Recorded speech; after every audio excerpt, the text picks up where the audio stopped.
2023년 성탄주일에 하나님의 은혜와 은총이 모든 교회와 성도들 가정과 그리고 이 나라와 이 민족 위에 충만하기를 우리 주 예수 그리스도의 이름으로 축복합니다. 아멘.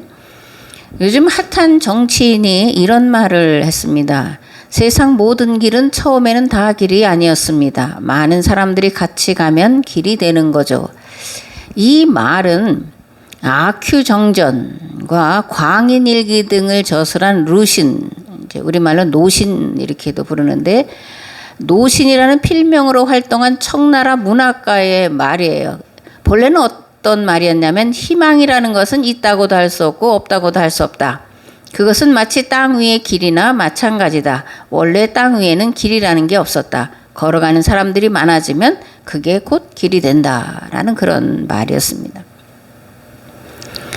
또 미국의 시인 로버트 프로스트가 쓴 가지 않은 길이라는 시가 있는데, 두 갈래길을 보고 한 길을 선택해서 갔는데 나중에 보니까 후회할 것 같더라, 이런 이제 시인데 내용이 이렇습니다. 노란 숲속에 길이 두 갈래로 나섰습니다. 나는 두 길을 다 가지 못하는 것을 안타깝게 생각하면서 오랫동안 서서 한 길이 굽어 꺾여 내려간 데까지, 바라다 볼 수 있는 데까지 멀리 바라다 보았습니다. 그리고 똑같이 아름다운 다른 길을 택했습니다. 그 길에는 풀이 더 있고 사람이 걸은 자체가 적어 아마 더 걸어야 될 길이라고 나는 생각했었던 게지요. 그 길을 걸음으로 그 길도 거의 같아질 것이지만 훗날에 나는 어디선가 한숨을 쉬며 이야기할 것입니다. 숲속에 두 갈래 길이 있었다고, 나는 사람이 적게 간 길을 택하였다고, 그리고 그것 때문에 모든 것이 달라졌다고, 이런 내용인데, 프로스트는 훗날 가지 않은 길에 대해 후회할 것이라고 읊고 있고, 루시는 처음에는 길이 아니었지만 걸어가는 사람이 많으면 길이 된다, 이런 말을 했는데, 그러면 성경은 길에 대해서 어떤 말씀을 하고 있을까? 그래서 이제 살펴보려고 합니다. 성경은 하나님께서 처음부터 생명의 길을 내주셨다라고 말씀을 합니다.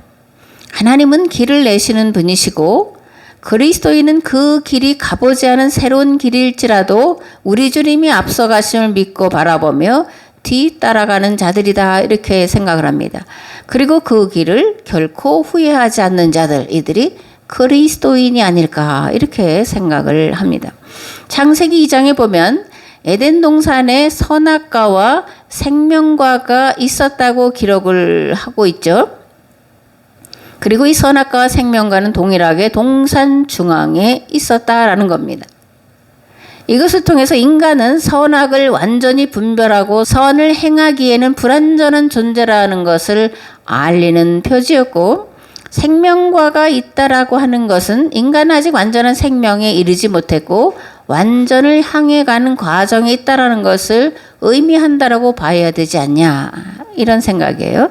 그러니까 인간은 항상 선악과와 생명과를 보면서 자신이 불완전한 존재라는 인식을 하며 살라는 것이고, 완전에 이르기 위해 생명에 이르는 길을 부지런히 구하고 찾고 두드려야 하는 존재라는 인식을 하며 살라는 말씀이었지 않을까, 이런 생각을 합니다. 창세기 2장 9절을 말씀해 보면, 여호와 하나님께서 그 동산의 아름다운 나무뿐 아니라 맛있는 과일이 열리는 나무도 자라나게 하셨다. 또한 동산 한가운데에는 따 먹으면 생명을 주는 열매가 열리는 나무와 따 먹으면 무엇이 좋은 것이고 나쁜 것인지를 알게 해주는 열매가 열리는 나무도 자라게 하셨다. 아멘. 첫사람 아담이 생명과가 아니라 선악과를 따먹은 이래 인간은 영원한 생명으로 나아가는 길을 잃어버린 존재가 되었다라고 창세기는 선언을 하는 거예요. 그래서 결국 인간의 삶이란 생명과를 찾아 헤매는 과정의 연속일진데, 예수 그리스도께서 하나님이심을 버리고 사람이 되신 것은 생명가로 나아가는 길, 곧 구원과 영생에 이르는 새롭고 산 길을 우리에게 보여주시기 위함이었다라는 겁니다.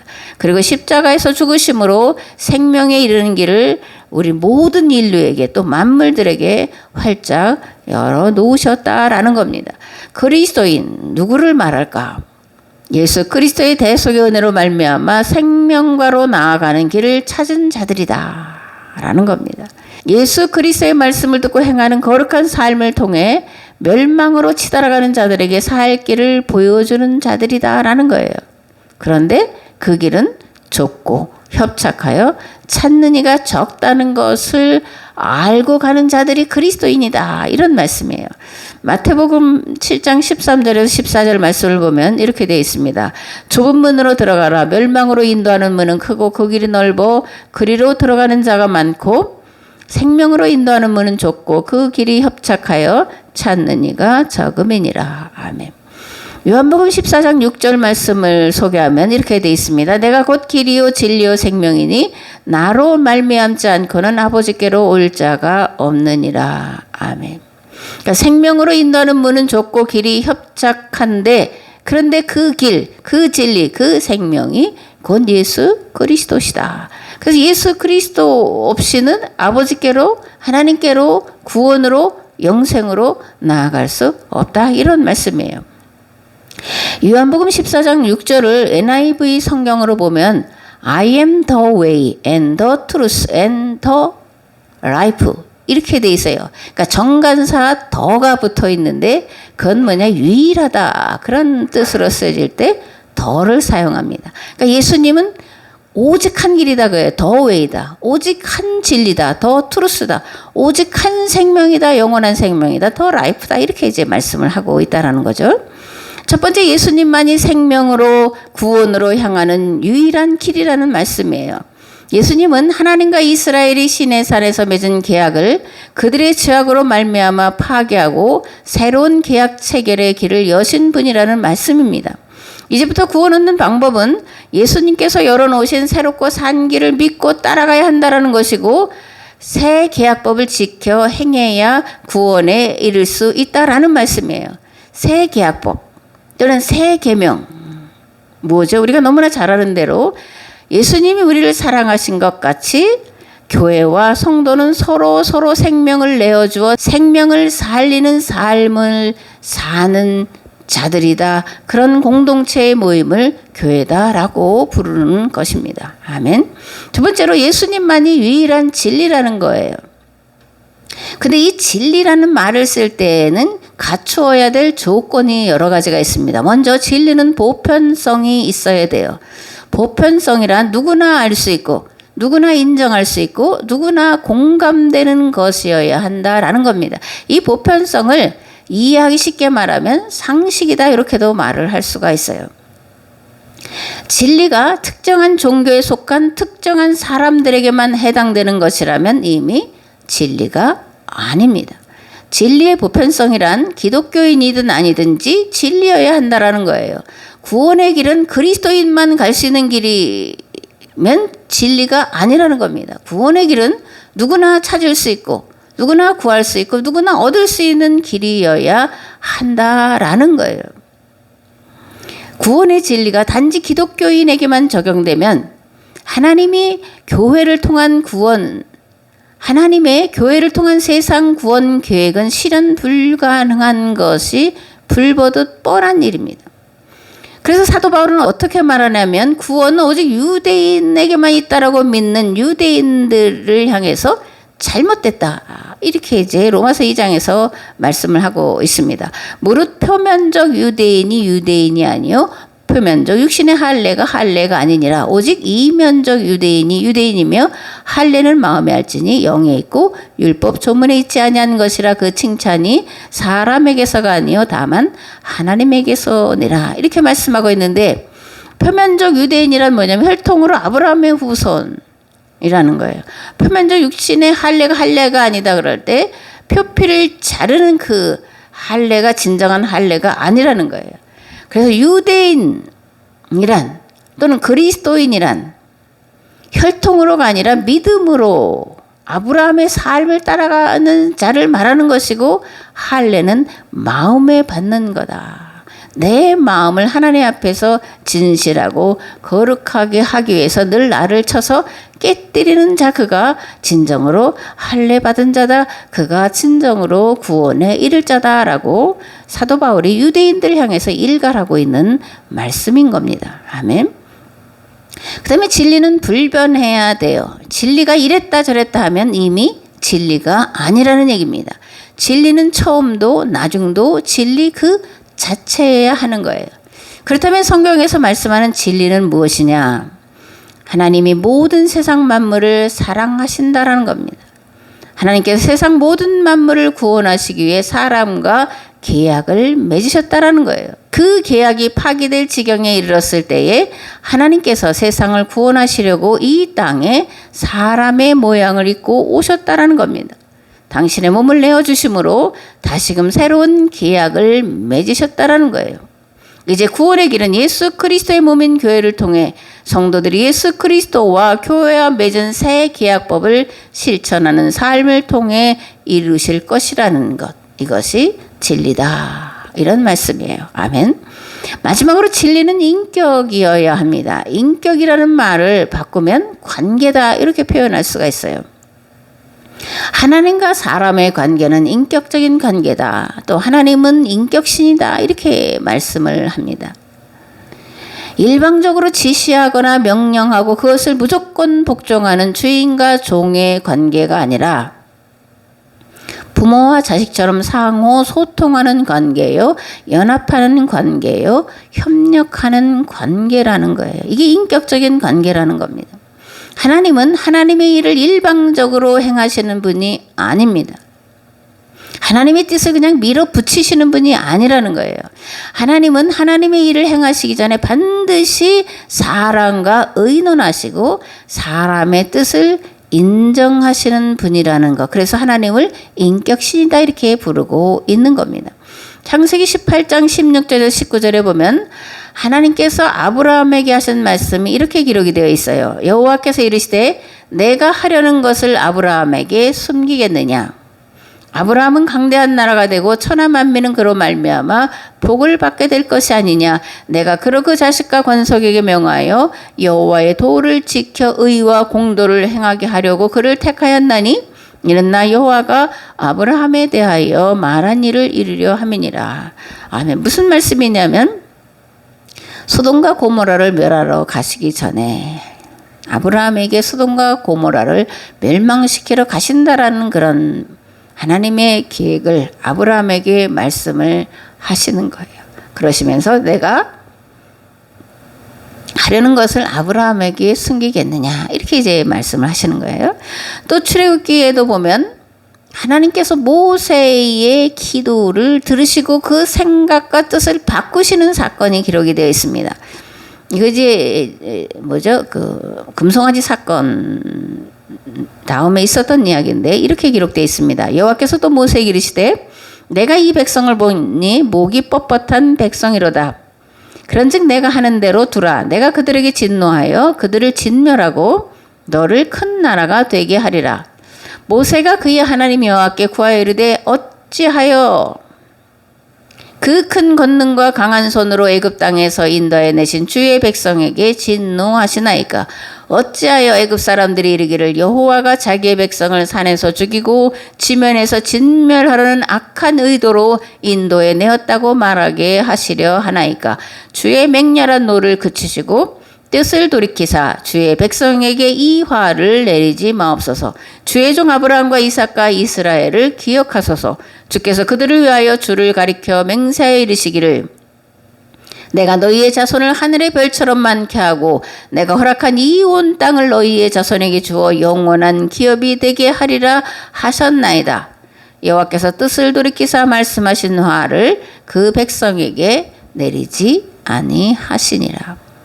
금송아지를 만들어 놓고 이것이 너희를 애굽에서 인도해낸 너희의 신 여호와다라고 하면서 그 앞에 춤추며 노는 이스라엘 백성들을 향해서 그들을 다 진멸하고 노로 모세 노로 새로운 민족을 만들겠다라는 말씀 앞에서 그리하지 마십시오 이렇게 간구했더니 하나님께서 뜻을 돌이키셨다. 그런 말씀이에요. 아모스 3장 7절에는 이렇게 되어 있습니다. 주 여호와께서는 자기의 비밀을 그 종 선지자들에게 보이지 아니하시고는 결코 행하심이 없으시리라. 아멘. 하나님의 비밀은 감춰진 것이 아니라 드러난 비밀이다 이렇게 말씀을 드렸어요.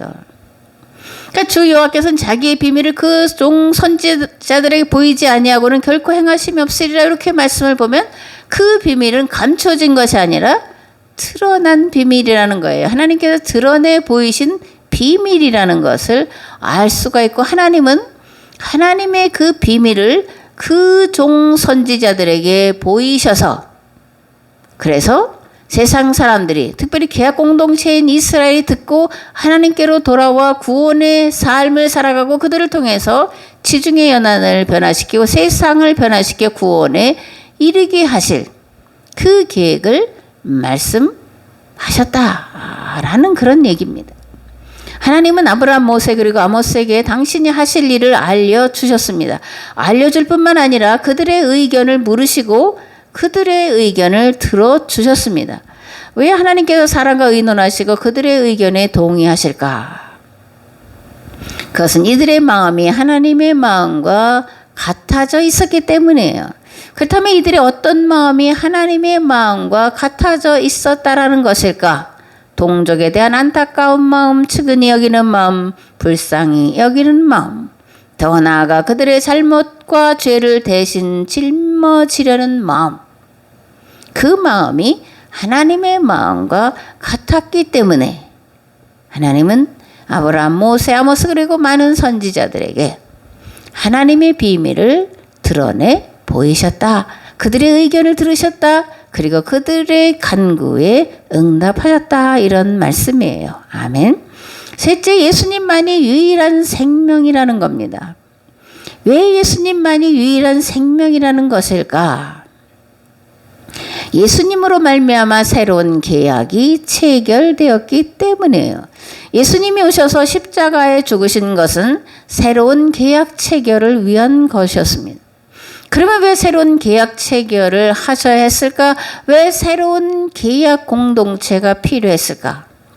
시내산에서 출애굽 공동체와 하나님 사이에 맺은 계약 관계가 깨어졌기 때문이에요. 계약법은 하나님께서 세상을 구원하는 법입니다. 계약법은 인간과 자연이 하나님 안에서 함께 어우러져 행복하게 살아가도록 만든 법이에요. 그런데 이러한 계약법을 실천하는 거룩한 모습을 보여주므로 세상에 와서 보고 구원에 이르도록 해야 하는 계약 공동체인 이스라엘이 계약법대로 살지 못했고 그 결과 계약이 파기되기에 이르렀고, 그러므로 세상 모든 만물들을 구원할 길이 끊어졌을 때에 예수님께서 그 구원의 길을 새롭게 여시려고 오셨다라는 겁니다. 성탄의 의미는 이어진 계약을 다시금 맺으러 오시는 그런 거룩하고 복된 날이라는 것을 우리가 알아야 됩니다. 아멘. 오늘 함께 나눌 말씀은 마태복음 1장 21절에서 23절 말씀인데 봉독을 하겠습니다. 아들을 낳으리니 이름을 예수라 하라. 이는 그가 자기 백성을 그들의 죄에서 구원할 자의 심이라 하니라. 이 모든 일에 된 것은 주께서 선지자로 하신 말씀을 이루려 하심이니 이르시되 보라 처녀가 잉태하여 아들을 낳을 것이요 그의 이름은 임마누엘이라 하리라 하셨으니 이를 번역한즉 하나님이 우리와 함께 계시다 함이라. 아멘.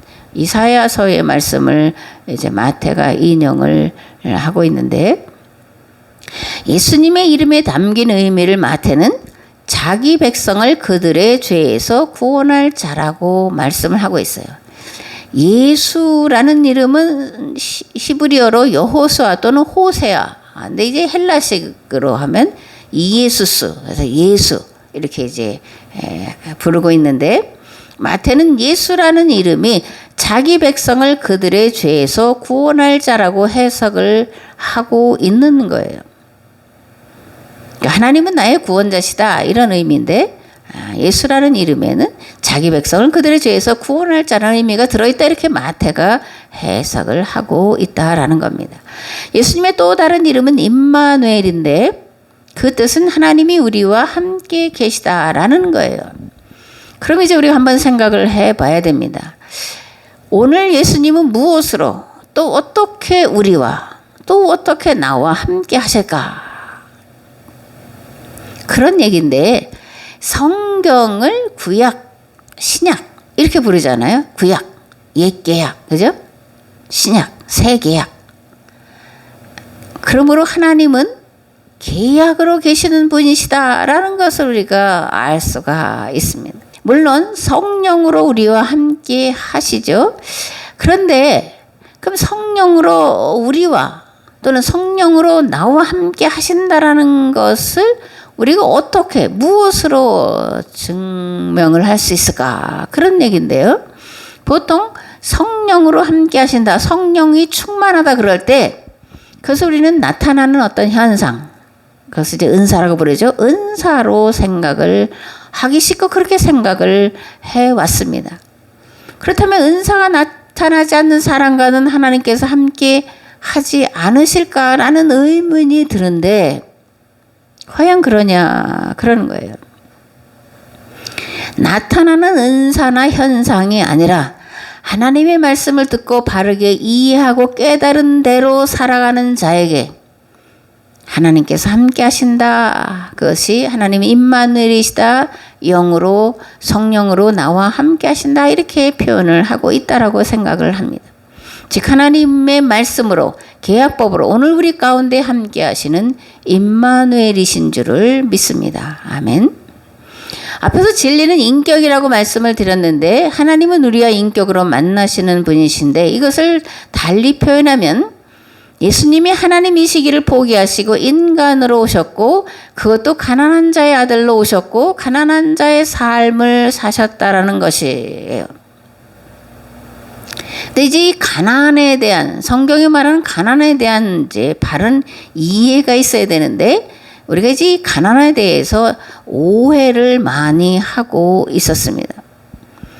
가난을 단지 물질이 없는 자로만 우리가 알고 있는데 예수님 당시로 돌아가서 가난 또는 가난한 자라는 의미는 죄로 인해 하나님께로부터 심판받았다가는 종교적인 의미를 담고 있었다라는 것을 우리가 알아야 돼요. 즉 예수님 당시 유대 사회에서 가난 또는 가난한 자는 죄의 결과로 그렇게 되었다라고 가르쳤고 믿었다라는 겁니다. 예수님이 이런 사회에 가난한 자의 가정에 오신 거예요. 가난한 자를 가난을 죄의 결과라고 심판의 결과라고 믿고 그렇게 정죄하고 심판하던 사회에 하나님이 죄인의 모습으로 오셨다. 그것이 성탄절이다. 그래서 말구 위에 나셨다. 강보에 쌓여 있었다. 이렇게 이제 말씀을 하고 있다라는 겁니다. 아멘. 그럼 하나님이 왜 죄인의 모습으로 오셨을까? 앞에서 말씀드렸지만 마태는 예수라는 이름에 그 의미가 들어있다라고 말하고 있습니다. 아들을 낳으리니 이름을 예수라 하라. 이는 그가 자기 백성을 그들의 죄에서 구원할 자이심이라. 아멘.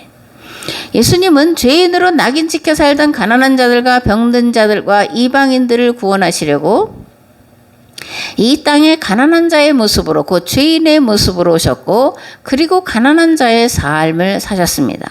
그리고 유대교 율법에 의해 죄인으로 낙인 찍힌 자들의 죄를 사하시려고 십자가에서 죽으셨습니다. 그리고 십자가의 죽으심은 놀랍게도 죄인들과 새로운 계약을 체결하셨음을 공표하는 자리가 되었습니다. 예수님이 마지막 유월절 잔치 자리에서 제자들과 맺으신 새 계약 또는 새 계명이 무엇입니까? 내가 너희를 사랑한 것 같이 너희도 사랑하라는 거예요. 새 계명을 너희에게 주노니 서로 사랑하라. 내가 너희를 사랑한 것 같이 너희도 사랑하라. 아멘. 요한일서 3장 15절에서 16절 18절에는 이렇게 되어 있습니다. 그 형제를 미워하는 자마다 살인하는 자니 살인하는 자마다 영생이 그 속에 거하지 아니하는 것을 너희가 아는 바라. 그가 우리를 위하여 목숨을 버리셨으니 우리가 이로써 사랑을 알고 우리도 형제들을 위하여 목숨을 버리는 것이 마땅하니라. 자녀들아, 우리가 말과 혀로만 사랑하지 말고 행함과 진실함으로 하자. 아멘. 형제를 미워하는 자마다 살인하는 자다. 살인하는 자마다 영생이 그 속에 거하지 아니하는 것을 너희가 알지 않냐. 이렇게 말씀을 합니다. 그러니까 우리가 그리스도 안에서 성도로 가는 성도끼리 미워하고 반목하고 하는 것은 영생에 이르지 못하는 짓을 하고 있는 거다라는 것을 반드시 인식을 하면서 말을 하고 행동을 하고 표정을 관리를 해야 돼요. 그렇지 않으면 구원받은 줄 알았다가 구원에 이르지 못했다라는 것을 마지막 날에 알게 될 것이고 영원히 돌이킬 수 없는 무서운 결과가 된다는 것을 항상 기억을 하시기 바랍니다. 아멘. 초대교회 성도들은 이 말씀을 그대로 지켜 행했습니다. 옥에 갇힌 자를 대신하여 그 가족들의 생계를 책임졌고 더 나아가서 대신 감옥에 갇히기도 했고 대신 노예가 되기도 했습니다. 초대교회 성도들은 예수 그리스도께서 보여주신 대신 그리고 대속의 삶을 살아갔습니다. 이들이 이렇게 살아낼 수 있었던 비결이 무엇이냐? 인격이신 하나님을 만났기 때문입니다. 아멘. 빌립보서 2장 5절에서 11절 말씀을 보겠습니다. 너희 안에 이 마음을 품으라 곧 그리스도 예수의 마음이니 그는 근본 하나님의 본체시나 하나님과 동등됨을 취할 것으로 여기지 아니하시고 오히려 자기를 비워 종의 형체를 가지사 사람들과 같이 되셨고 사람의 모양으로 나타나사 자기를 낮추시고 죽기까지 복종하셨으니 곧 십자가에 죽으심이라.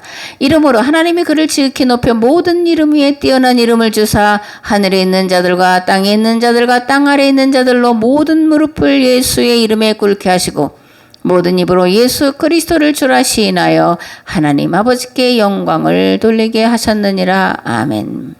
인카네이션. 그죠? 인카네이션. 하나님이 세상 가운데로 들어오셨다.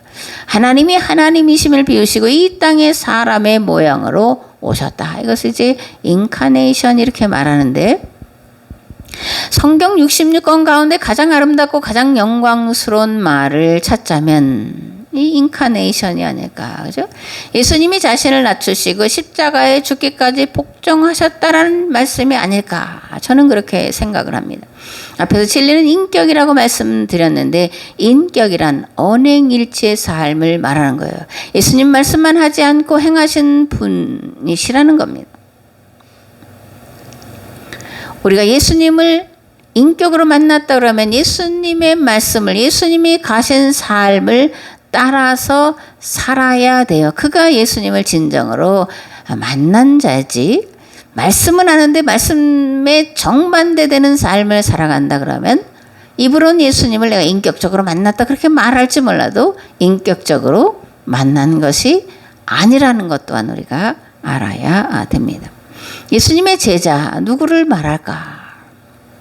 마태복음 16장에서 예수님이 지신 십자가를 지고 그 길을 따라가는 자를 제자라고 말합니다. 행함과 진실함으로 대속의 삶을 살아가는 그런 삶을 말하고 있습니다. 이런 자들을 제자다 이렇게 이제 부르고 있다라는 겁니다. 예수께서 제자들에게 이르시되 누구든지 나를 따라오려거든 자기를 부인하고 자기 십자가를 지고 나를 따를 것이니라.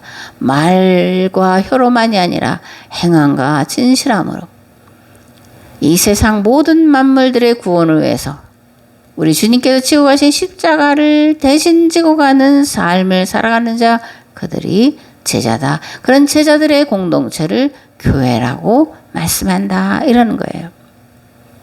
예수께서 사람이 되신 것은 자신의 몸을 세상을 구원할 속죄양으로 주시기 위해서였습니다. 이스라엘이 계약을 파기한 결과 세상 구원의 길이 끊어졌을 때에 그것을 그냥 두고 보지 않으시고 세상을 구원할 새롭고 산 길을 열어놓으시기 위해 친히 사람이 되셨습니다. 십자가에서 하나님께 버림받으시는 가장 고통스러운 시간을 친히 몸으로 감당을 하셨습니다. 예수님의 인격은 자신을 철저히 낮추신 데서 사람을 사랑하되 끝까지 사랑하신 것을 보여주신 십자가의 대속의 죽으심을 통해 우리에게 밝히 드러내 보이셨습니다. 이제 예수님을 주와 그리스도로 믿고 따르고자 하는 교회와 성도는 내가 지고 가야 할 십자가에서 예수님을 인격적으로 만날 수 있어야 합니다. 그래야 예수님이 가신 대속의 길을 따라갈 수 있습니다. 세상을 죄와 멸망에서 살려내고 구원해낼 수 있습니다. 예수 그리스도의 오심 우리가 다시 한번 생각을 해봐야 되는데 즐기고 그런 먹고 마시고 하는 날이 아니라 예수 그리스도가 왜 오셨는지 그 의미를 깊이 생각하는 그런 날로 보내야 되리라 그렇게 생각을 합니다. 온 세상이 성탄절을 기다리는 이유가 먹고 마시고 즐기고자 하는 데 있는 것이 아니라 예수 그리스도의 오심과 죽으심으로 말미암아 죄인이 죄사함 받고 구원의 일을 새롭고 산 길이 열렸기 때문이에요. 예수 그리스도의 나심과 죽으심과 부활로 말미암아 세상을 구원할 구원 공동체인 교회가 이 땅에 세워졌기 때문에 성탄절을 기리고 축하하고 축복한다, 이렇게 생각을 합니다. 아멘. 2023년 성탄 예배로 드리는 우리는 예수님이 열어놓으신 새롭고 산 길을 따라 갈 것을 다시 한번 결단하는 그런 날이 되어야 합니다. 비록 현실은 많은 사람이 가는 길이 아니라 적은 무리가 가는 길이 되었지만, 그러나 교회는 많은 사람들이 가는 길이 될 때까지 묵묵히 그 길을 가야 할 줄 믿습니다. 좁고 협착한 십자가의 길을 따라가다 보면 우리 주님의 은혜로 좁은 길이 넓은 길로 변화되어 있음을 보게 될 줄 믿습니다. 믿음은 바라는 것들의 실상이요 보지 않는 것들의 증거라고 하는 이 선진들의 증거를 따라서 지금은 좁은 길로 보이지만 넓은 길이 될 때까지 우리가 믿음과 소망과 사랑을 가지고 나아가야 될 줄을 믿습니다. 아멘. 좋으신 하나님, 2023년 성탄 예배를 드릴 수 있도록 우리에게 은혜를 베풀어 주신 것을 감사합니다. 특별히 11조를 드리며 선교 예물을 드리며 우리 주님의 나신 날을 축하하고 감사하는 사랑하는 성도의 가정과 그들의 일터와 또 자녀를 기억하여 주시기를 원하곤 합니다. 하나님께 더 많이 드리기를 늘 소원하면서 주어진 일에 최선을 다하는 저들의 마음속에 우리 주님 함께 하셔서 저들이 가는 그 길이, 저들이 보여주는 삶이 곧 구원의 길이요 구원의 삶이요 세상을 하나님께로 인도하는 거룩하고 복된 삶이 되도록 축복하여 주옵소서. 이제는 길과 진리와 생명 되신 예수 그리스도의 은혜와 아버지 하나님의 무한하시고 극진하신 사랑하심과 성령님의 감화 감동 교통 역사하심이 오늘 성탄 예배를 드리고 돌아간 우리의 삶의 자리 위에, 가정과 직장 위에, 그리고 이 나라와 이 민족 위에 이제로부터 영원토록 함께 하옵시기를 간절히 축원하옵나이다. 아멘.